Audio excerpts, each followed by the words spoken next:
Street legal laws vary state to state. Even within each state, you might find that different counties have their own unique requirements. We strongly recommend that you research the laws in your area. The first things you want to find out are if you need a registration and valid driver's license. You may also need to have a license plate, like any other street legal vehicle. And don't forget about insurance. Even though laws vary, there are a few things you will definitely need. A turn signal kit.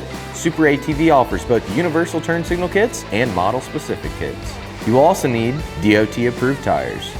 You can find this information written on the sidewall of your tire. Super ATV's AT Warrior tires are a great choice, with a tread pattern that maximizes grip on any terrain.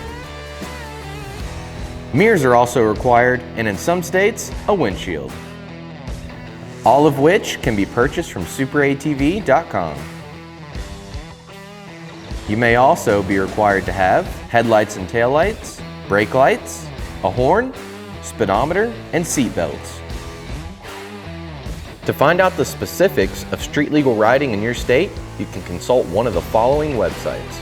Each of these resources breaks down the laws by state so you can easily figure out what you need to do before you hit the road.